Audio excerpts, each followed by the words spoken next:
Good morning, ladies and gentlemen of the media. Welcome to this week's post-cabinet press briefing. Dr. Luncheon is back with us today. Cabinet met on Tuesday, the 24th of September 2013, and coming out of that meeting, head of the Presidential Secretariat and Secretary to the Cabinet, Dr. Roger Luncheon, will bring you those highlights Cabinet wishes to bring to the public's attention through you, the media. After completing his opening statement, Dr. Luncheon will only entertain questions on matters within that opening statement. Dr. Luncheon. Good. In honor of Adam's return, after my opening statement and questions thereof, clarifications, requests thereof, I would be, for extremely limited time, entertaining questions on matters of your mutual concern. Our mutual concern.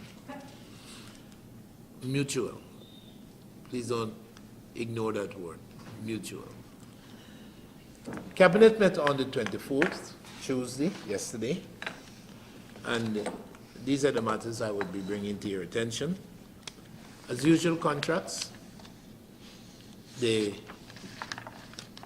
Mississippi site visit. This is the Inter-American Convention Against Corruption, the body, Mississippi, and their site visit. Child Protection Week and activities, school protests, and then cabinet snippets. Allow me to start with the contracts. And to advise that Cabinet granted its no objections to the following awards. In the agricultural sector, and specifically in drainage and irrigation, the supply of fuel and lubricants to the National Drainage and Irrigation Authority. This is for a period of September 2013 to January 2014. An award of $199.9 million Guyana dollars. $199.9 million Guyana dollars. Public Works, Maritime sector, the acquisition and supply of spares for motor vessels. This is MARAD, Maritime Administration, and the award $183.02 million, $183.02 million Guyana dollars. The health sector, provision of dental supplies. This is the dental program, 162,000 US dollars. 162,000 US dollars. Supply and delivery of 3.5 million male condoms, 3.5 million male condoms, 27.3 million Guyana dollars, 27.3 million Guyana dollars. You tell me how much that each costs, no? Brian, you can't use them. Educational sector. Copies of textbook, comprehensive English course, CXCA, new revised edition, 127,950 US dollars. 127,950 US dollars. Housing and water, the rehabilitation of Samaru Dam, this is Klein, Port Royal, 36.7 million Guyana dollars, 35.7 million Guyana dollars. Culture, Youth and Sports, the installation of floodlights, Albion Community Center. Same thing as Atlas. 31.2 million Guyana dollars. 31.2 million Guyana dollars. This, of course, is the payment for the foundation work to support the columns that would be providing, on which the floodlights would be established. Mississippi site visit, Inter-American Convention Against Corruption. As Mr. Shearer pointed out, the countdown to the site visit on October the 8th. It draws closer. The anti-corruption body, Mississippi, and their planned visit will be to engage state, government, and civil society bodies on the Guyana situation with regards to compliance with our treaty obligations since our first report under the treaty mutual evaluation mechanism. That mechanism allows nation states to evaluate each other in the context of treaty obligations.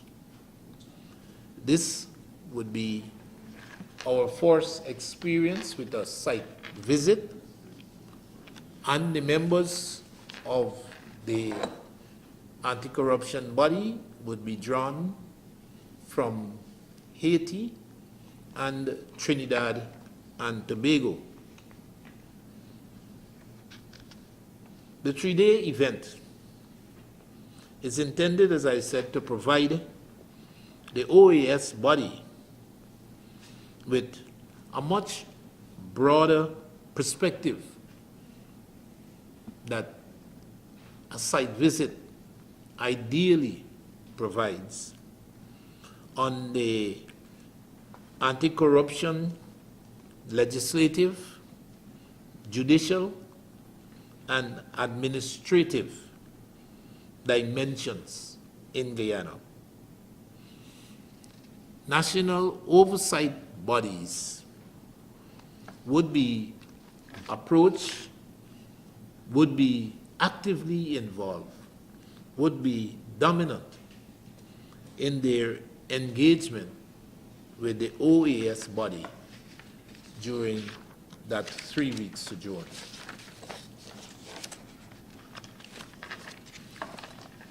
Child Protection Week.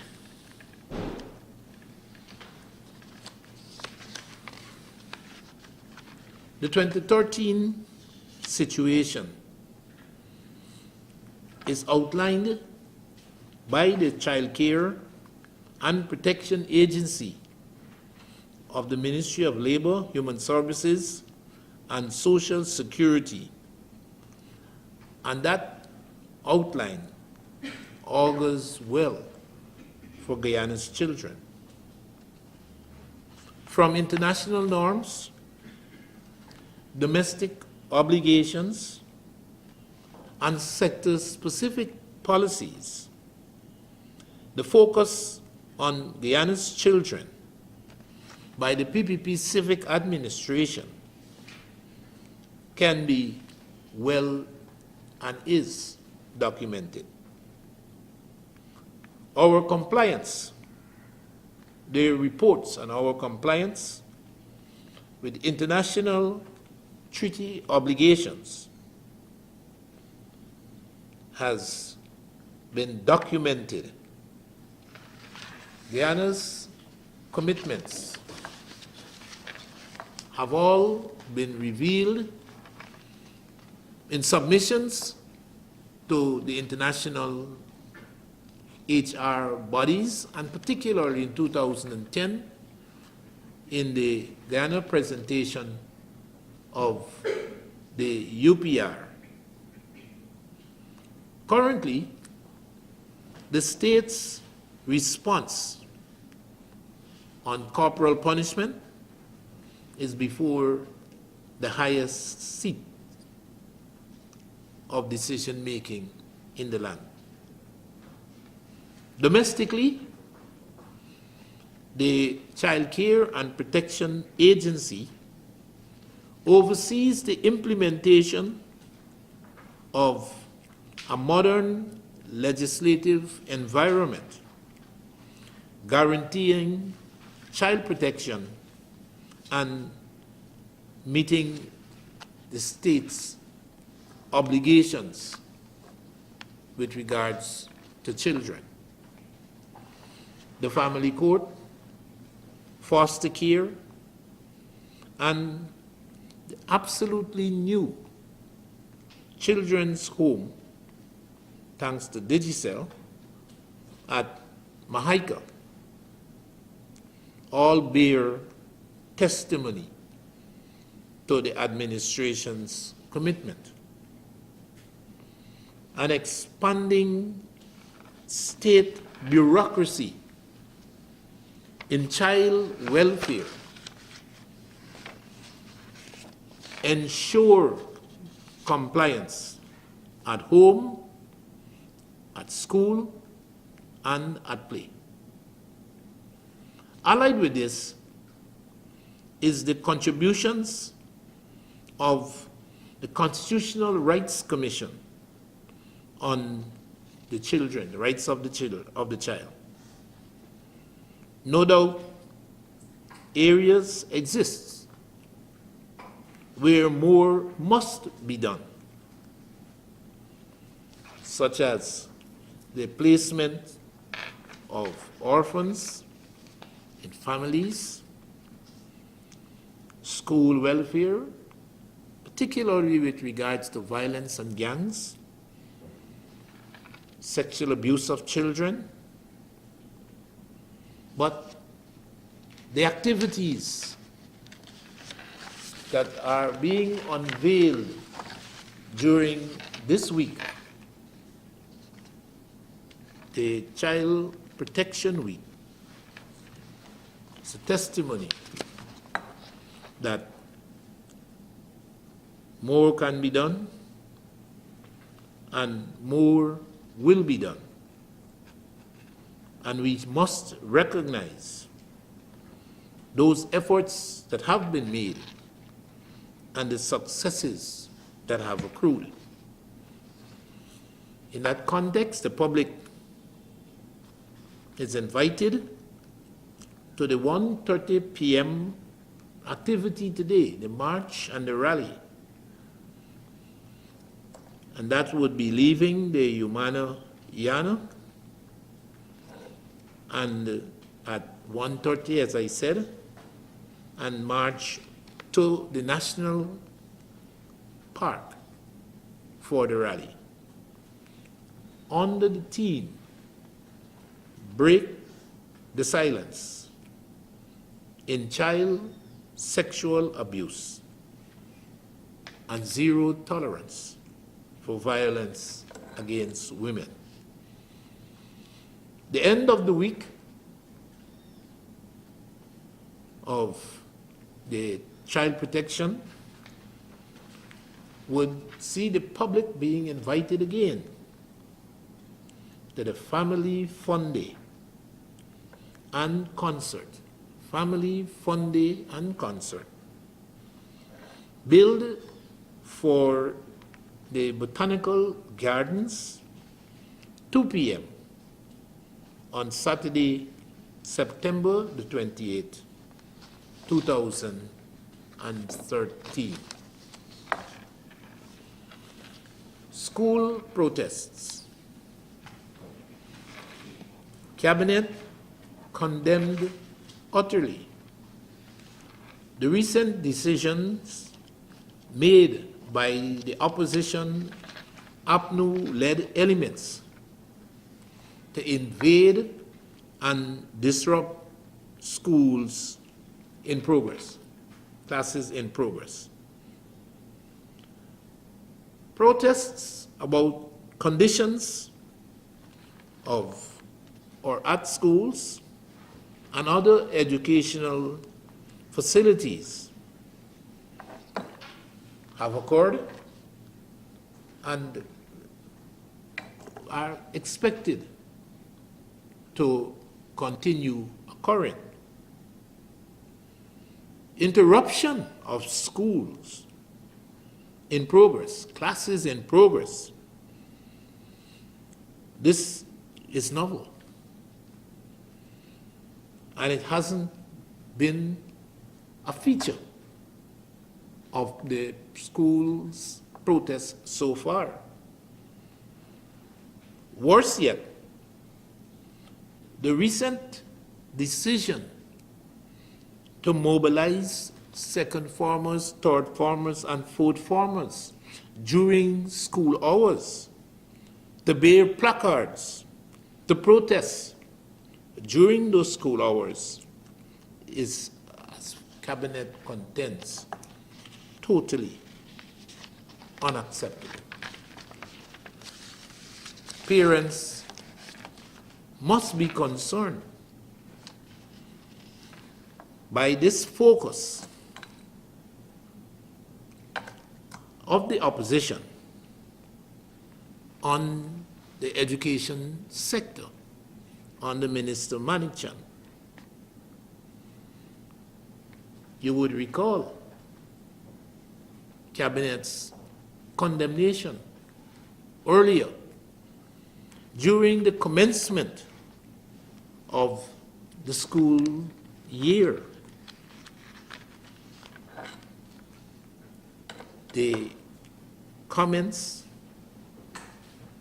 about the activities of the opposition-led elements, again, particularly the NDCs on the east coast of Demerara, destroying the physical plant of schools there, again, obviously, attempting to disrupt schooling.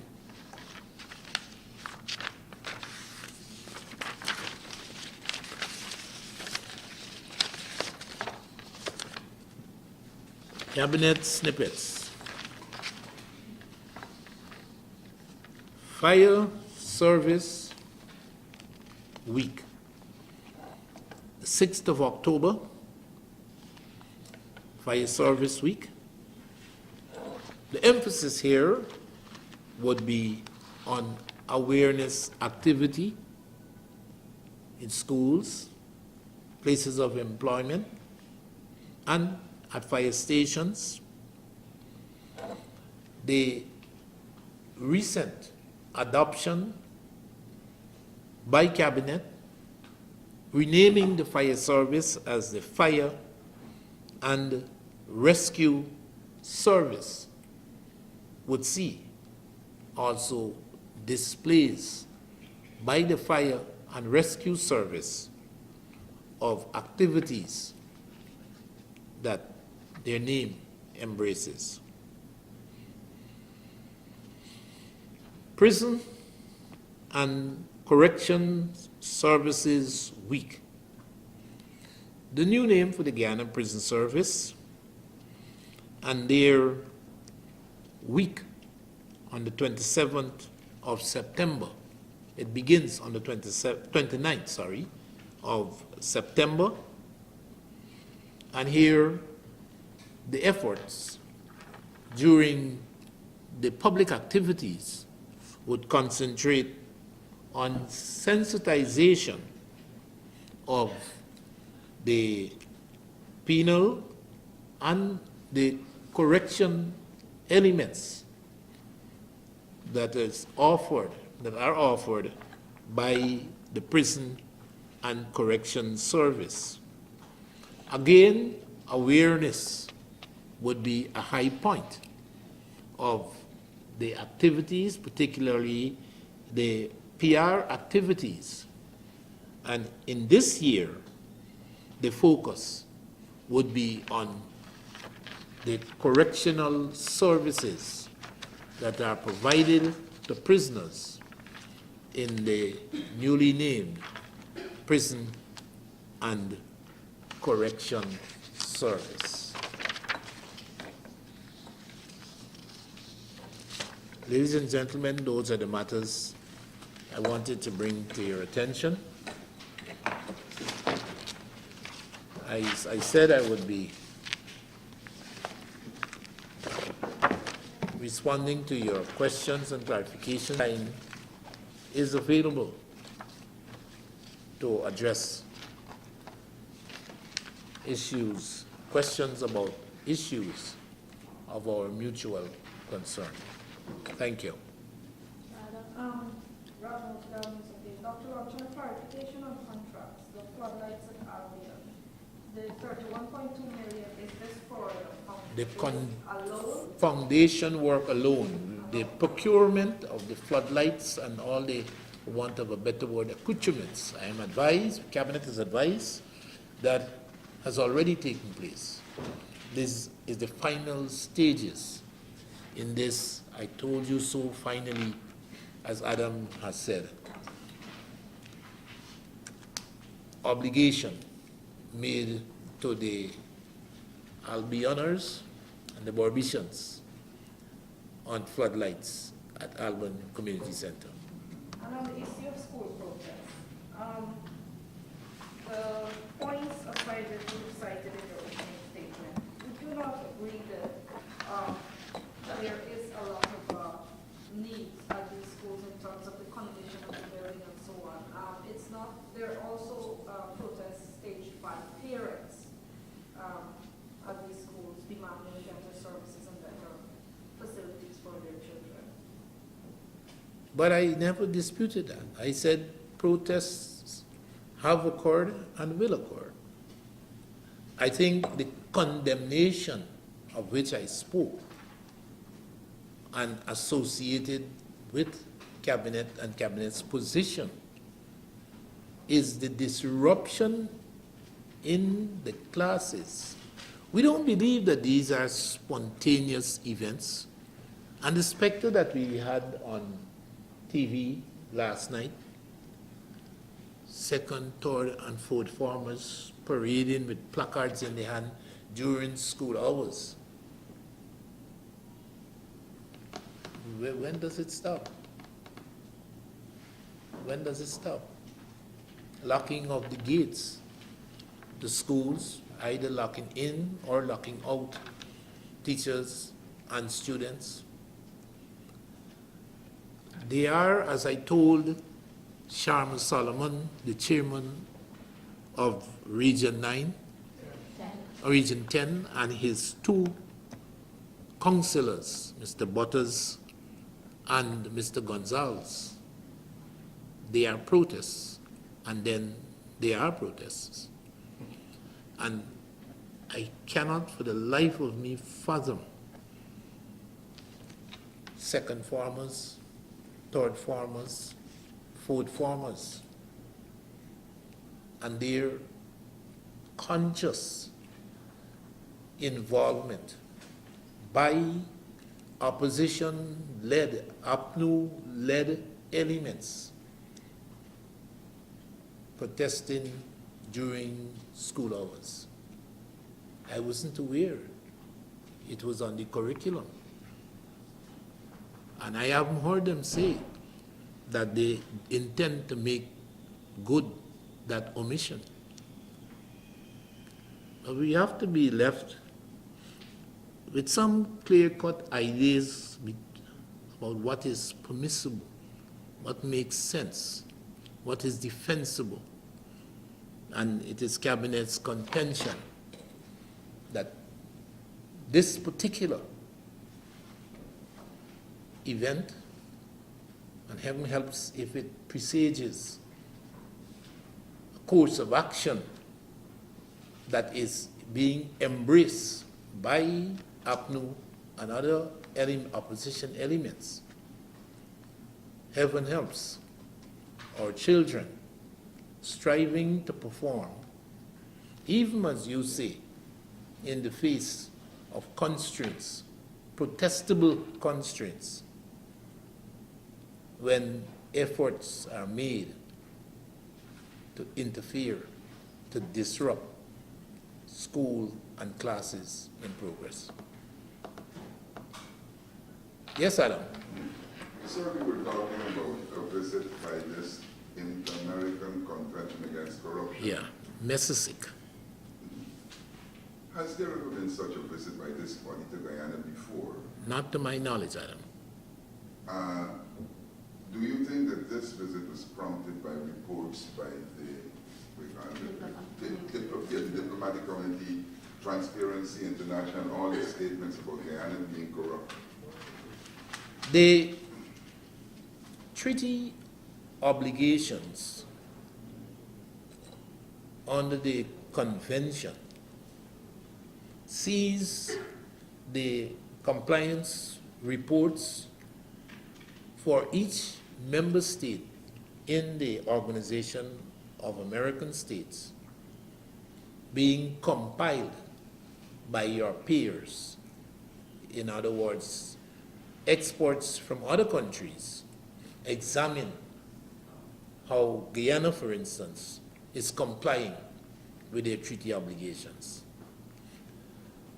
The reports are periodically provided with recommendations,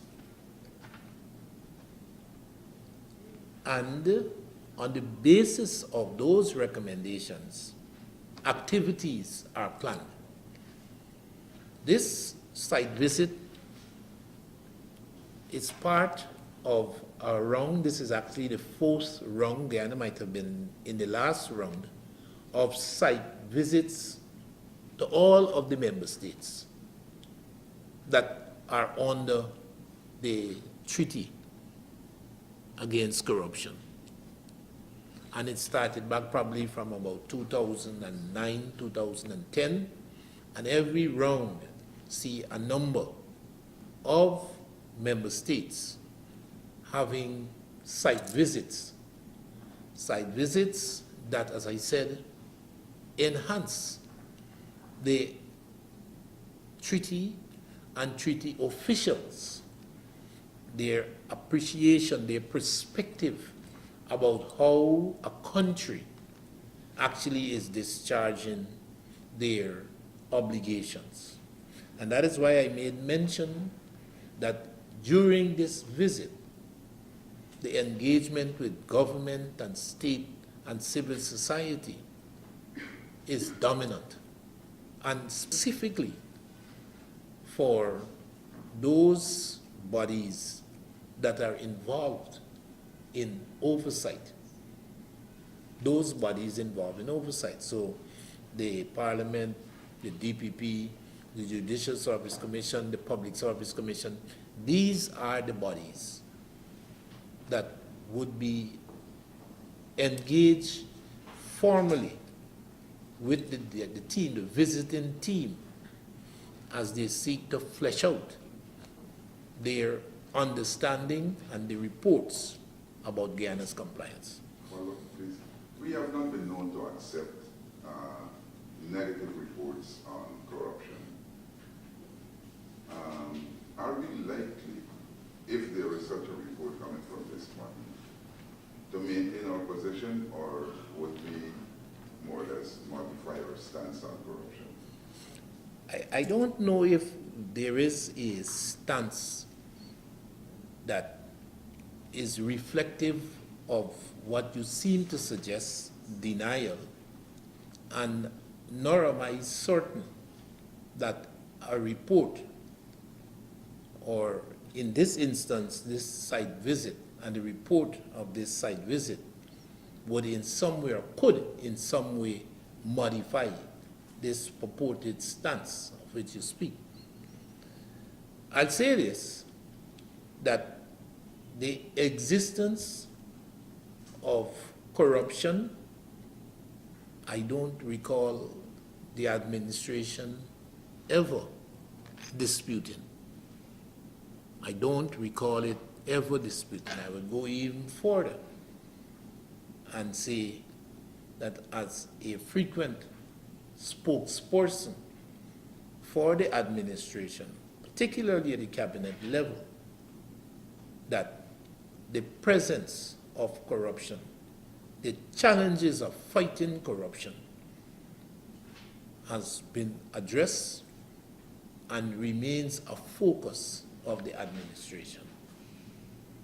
Our work, as I pointed out, legislatively, our work administratively, and at the executive level, under the treaty and even outside of the treaty, all attest to the efforts by the administration in maintaining a principled stand against corruption. An unsavory report and our responses to such in other sectors must always be understood in the context of what the report said or how the report was compiled. In this multilateral evaluation mechanism and site visit, the activities are pretty circumscribed.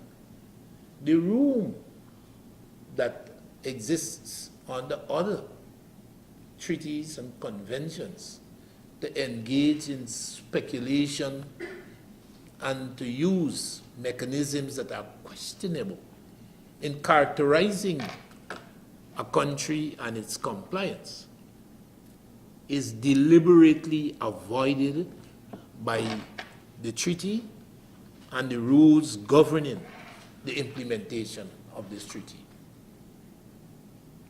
I think a trip into the website of the Inter-American Convention Against Corruption ought to satisfy us all about procedures and how fundamentally sound the approach by MESASIC to evaluating all of the member states in the OAS and why it enjoys such a great degree of support from member states in the OAS. Dr. Luncheon, here in Manufacturing News, a follow-up to the same issue I was talking about. You mentioned these oversight bodies will be helping out, will be working along with the... I said more than mention. I said the engagement would be dominated. Yes. Yes. Well, some of the oversight bodies particularly zoom into, this corruption. There would be like a Public Procurement Commission and the Integrity Commission, and perhaps the Ombudsman will fall in that too, right? Well, I'm talking about an engagement with what is. Yes. You couldn't have an engagement with the public procurement. It isn't, nor the ombudsman. Well, what the real limitation in what they could look at knowing that these bodies don't exist? Or would they take note of that? I spoke about speculation. I don't want to encourage speculation. I don't believe that the MESASIC is unaware that there isn't an ombudsman and there isn't a public procurement commission. In the MEM, the mutual evaluation mechanism, all of the features of a robust anti-corruption environment that is displayed in other countries are looked at in Guyana's case and in the others. And so the shortcomings are there. That is what the MEM does, identifies the shortcoming. They're here to do a site visit, not to promote the, how should I say, the creation or the filling of constitutional vacancies. They're here to engage the existing bodies that are involved in these activities, governance activities that are involved in addressing oversight issues. That is what they are here to do. If I don't want to quote you there because I'll have to paraphrase. You mentioned that government will accept that there is level of corruption within the system. So at what level is government talking about? At what level do we see the corruption? And you mentioned there are systems in place to deal with it, but how many persons have we actually put before the court for their acts in corruption? You know, it reminds me, you know, when I was much younger, we spoke of the act and the intention. And those of us who are religiously minded used to be talking whether one is guilty of sin by merely having the intention. You know, I could look at the young lady lasciviously and I could go to hell for that. Yes. Without even doing anything illegal or unlawful. But in this instance, I think it's a fair question that you have asked, because indeed, a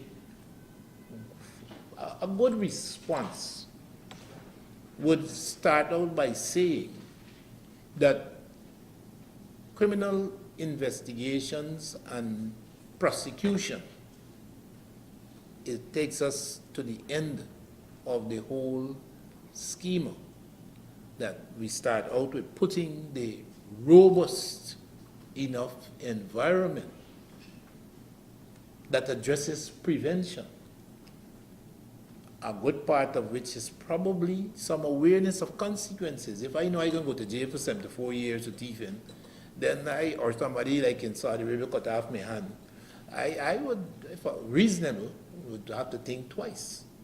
So prevention, I wouldn't say by any means necessary, but prevention has an equal contribution to make as what you're speaking of, successes in prosecution. A matter of fact, I'll go further. The better we are at prevention, we have, like the old people say, it's better than cure. No one would have to go to jail for corrupt practices if we have a robust enough mechanism, and if the message from those in authority is unambiguous. We use the word zero tolerance. We use it, I suspect, at the drop of a hat. But when we use the word zero tolerance, it's about an unambiguous message that we're sending out there to all and sundry, how abhorrent we feel about a practice, and steps to be taken to extinguish it. And that is where corruption belongs. I don't believe you could find any denser a population of adherents to fighting down the specter of corruption in our midst than the administration. And you see this from, as I said to you, administrative, legislative, and the other interventions that have been put in place over time, step by step, and our willingness to be a party to the conventions, not only the OAS convention, but the UN convention, to be party to both conventions, and to have our compliance examined by our peers, other countries. That, to my mind, attests to the sincerity of our intentions. Yes, Adam, let's go outside of the, how you call it? Yeah, I wanted to ask, I take you down the road of the minimum wages that were recently announced. The minimum wage order. Yeah. Now, there are still reports that many employers have not yet implemented these wages. I know the government moved to get help me, people like Roche and Canada, they amended the contract so that they can pay the people better. But what is the mechanism in place to ensure enforcement? That hasn't happened as yet. Well, I wouldn't say it hasn't happened as yet.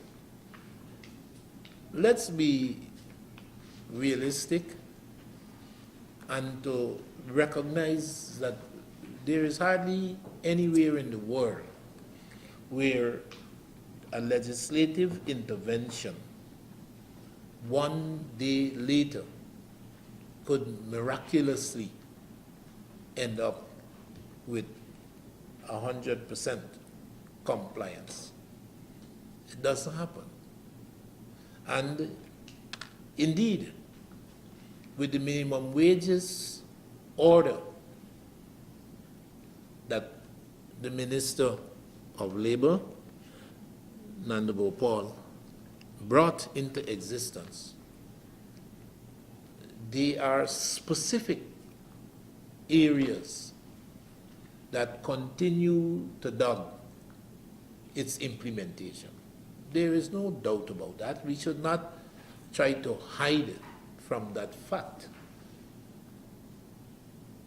that indeed all is not hunky-dory and rosy, and that this is one good intention that would not line the path to hell.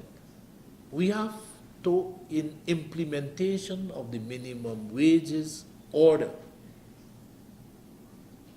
enforce that which is good and sound and reasonable.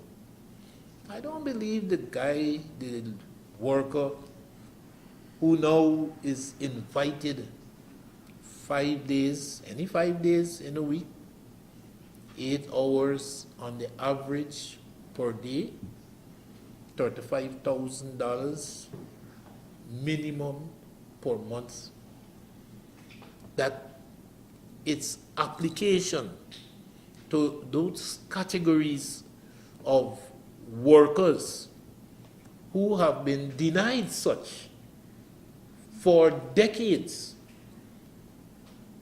I don't think we must lose sight of that. And for the others, yes, we may have to tweak laws. We have to encourage different perspectives about the minimum wages order and its application. But its core features, we're not trifling with. Its core features, 5 days a week, 8 hours a day, $35,000 a month, we ain't trifling with the core features. We are willing to open the door to discourse with those who are aggrieved by the implications of 5 days a week, 8 hours a day average, and $35,000 a month. But not in a way to do injury to the main thrust of the minimum wages order. We'll have problems on the way of its implementation before we could say 100% compliance, but we would be assiduously pursuing respect for the order, Ministry of Labor, and employees would be the vigilant forces to advise us, to inform us about callous disregard for the provisions of that order and for action to be taken. And that has already started. All right, quickly. My colleague was talking about Mila. Is there still the pursuit of financial closure for Mila? Pursuit of financial closure of a miner will never cease until financial closure. I take it though, that what you're really asking is financial closure with this particular design that APNU and AFC torpedoed. Is not what you're asking? Yeah.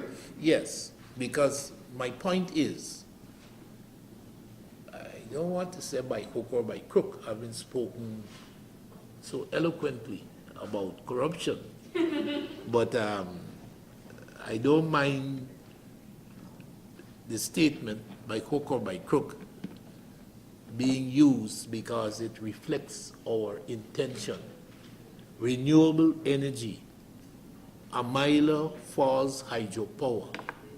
We are absolutely down to our bones committed to this reality. By hook. By hook. Teresa had an idea. Now, your question though, that you asked, the hope that I am willing to concede that has receded to practically close to zero, if not at zero. Practically close to zero. The hope still exists. You know, they say hope beats eternal in human breasts. This is what I heard them saying. There is still that hope that the current configuration could be in some way resurrected. I wouldn't put much hope into that, what would obviously be miracle. But I do know that we are assiduously pursuing making renewable energy, a la Amila hydropower, becoming a reality. APNU or no APNU, AFC or no AFC, by hook. Rado. Dr. London, there is still no clarity as to the resolution of the sitting yesterday at GINA. Is the staff being paid or not? And There's no resolution? no clarification on what led to Well, I don't know. Yeah, go ahead, sorry. And the APN issued a statement saying that this GINA situation should be blamed on the president. In addition to that, is the government given any thought, has the government given any thought to possibility if this situation continues, GINA staff say, no longer working without the government information agency? Working without the government information agency, banish the thought. Never would happen. Never would happen. They'll be paid. I don't know why there is, how you put it, a lack of clarity. There was a sit-in and they No. I thought you were saying there was a lack of clarity about the payments and what would happen. No, I'm saying to you there's absolutely no lack of clarity. They will be paid. When? Our anticipation is it will occur before the end of this week, but they will be paid. My report suggests that that sentiment, if you want to call that assertion a sentiment, was conveyed to the staff, the basis of which I was told that the sit-in ended. I would, of course, rely on my colleagues in the media to advise me otherwise, but I'm told that the sit-in ended after those words of assurances were provided. I suspect that they might not have been provided by Kwame. Yes, dear. Would you say, Mr. Granger is right in saying then that this situation should be blamed on the president, maybe based on their conversation and what should be done at GINA, so that the budget cuts to GINA can be restored? Well, I don't know. When I meet David, we can talk about who is to blame. I don't think we should get into this exercise at a press conference post-cabinet. Me and David can talk about that. Okay. Thank you very much.